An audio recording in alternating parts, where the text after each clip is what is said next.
channel, press the bell icon and watch our latest videos.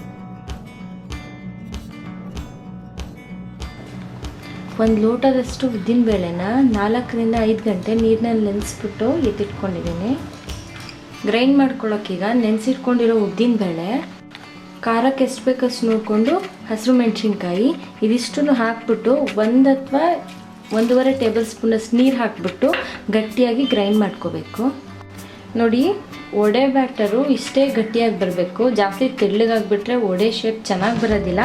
ಇದಕ್ಕೀಗ ರುಚಿಗೆ ಎಷ್ಟು ಬೇಕಷ್ಟು ಉಪ್ಪು ಹಾಕ್ಬಿಟ್ಟು ಇದನ್ನು ಚೆನ್ನಾಗಿ 2 ರಿಂದ 3 ನಿಮಿಷ ಬೀಟ್ ಮಾಡ್ಕೋಬೇಕು.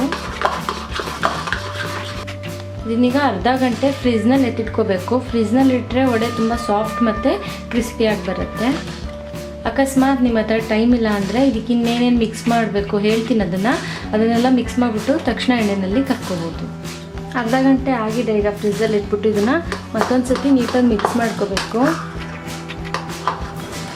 ಒಂದು ಅರ್ಧ ಸ್ಪೂನಷ್ಟು ಕುಟ್ಟಿರೋ ಕಾಳು ಮೆಣಸಿನ ಪುಡಿ, ಅರ್ಧ ಸ್ಪೂನಷ್ಟು ತುರಿದಿರೋ ಶುಂಠಿ, ಸ್ವಲ್ಪ ಕೊತ್ತಂಬರಿ ಸೊಪ್ಪು, ಸ್ವಲ್ಪ ಕರಿಬೇವಿನ ಸೊಪ್ಪು, ಸಣ್ಣದಾಗಿ ಹೆಚ್ಕೊಂಡಿರೋ ಒಂದು ಹಸಿರು ಮೆಣಸಿನ್ಕಾಯಿ, ಖಾರ ಬೇಕಾದ್ರೆ ನೋಡಿ ಹಾಕ್ಕೊಳ್ಳಿ.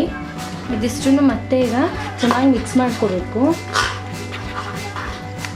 ಕೈಗೆ ಸ್ವಲ್ಪ ನೀರು ಹತ್ಕೊಂಡು ನಿಮಗೆ ಯಾವ ಸೈಜಿಗೆ ಉಂಡೆ ಬೇಕೋ ಆ ಸೈಜಿಗೆ ಉಂಡೆ ತಗೊಂಡು ಈ ಥರ ಸೆಂಟರ್ನಲ್ಲಿ ಹೋಲ್ ಮಾಡಿಕೊಂಡು ಎಣ್ಣೆಯಲ್ಲಿ ಕರ್ಕೋಬೇಕು.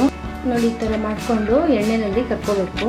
ಈ ಥರ ನಿಧಾನಕ್ಕೆ ಬಿಟ್ಕೋಬೇಕು. ಈ ಥರ ನಿಮಗೆ ಯಾವ ಸೈಜಿಗೆ ಬೇಕು ಆ ಸೈಜ್ಗೆ ವಡೆ ಹಾಕ್ಕೊಂಡ್ಬಿಟ್ಟು ಎರಡೂ ಕಡೆ ಗೋಲ್ಡನ್ ಬ್ರೌನ್ ಆಗೋ ತನಕ ಬೇಯಿಸ್ಕೋಬೇಕು.